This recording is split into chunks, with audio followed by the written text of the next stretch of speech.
Hello and welcome to another Bob's Vlog. Lovely to have you all back. I'm in my normal place high above Whitehall now that life is getting back to normal post-Covid. Really busy week in Parliament, lots of national stuff happening, but also stuff, important things related to the Isle of Wight. So I just want to mention a few things that I've been doing this week. I've written again to the Police and Crime Commissioner, Donna Jones, who's excellent, to talk about the need for a road policing unit on the Isle of Wight.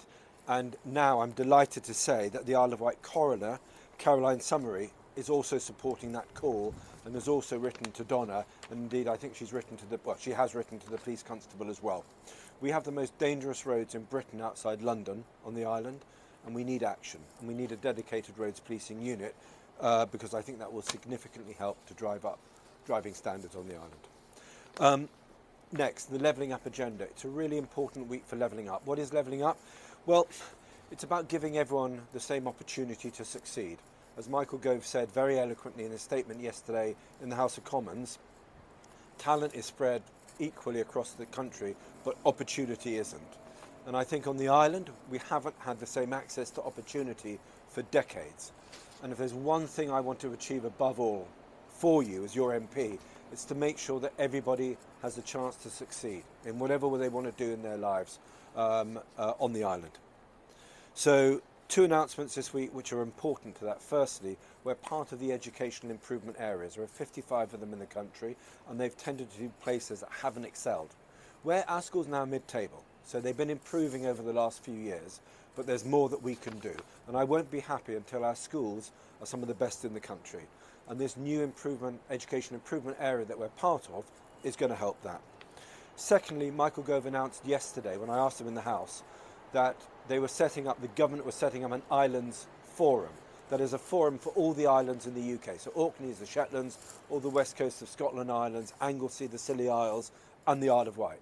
It's an idea that we've driven when we set up the APPG on UK islands, because if we can get all of us to agree an agenda, we're much more likely to get government listening.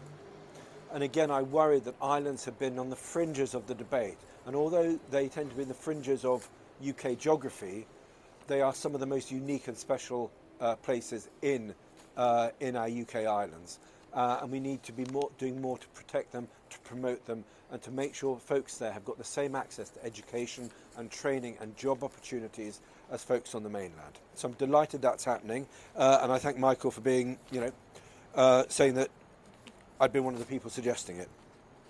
Thirdly, just on the levelling up, the driving of opportunity, we got the Isle of Wight moved from Tier 2 to Tier 1 as a levelling up bid at the end of last year.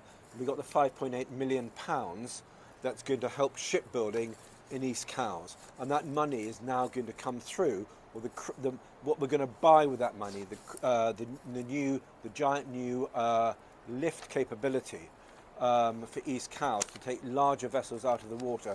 That's going to be happening in the next few months, and there's going to be more jobs in shipbuilding in East Cowes because of that, and that's going to help drive wealth and job creation on the Isle of Wight, which I'm delighted about. Okay, so those are three big items for the Isle of Wight that are going to help contribute to what I want to see as a better future for the island. There's lots of other things going on as well. I'm still trying to get a better island settlement for the local government as part of an improved island deal. And we're still working on the Isle of Wight, the roads policing unit. We've had some other successes recently that I'll refer to in future, such as getting Southern Water to prioritise the island as part of its environmental clean-up operation. But today, this week, has been very much about getting jobs and education highlighted on the island and making sure that government focuses on us when it's looking at its levelling up agenda. Right, that's all from me. It's a bit long, apologies. I'll see you all next week when we're getting slowly towards spring, so I hope the weather's going to be picking up. Have a good weekend, and I'll catch up with you all next week. Thank you.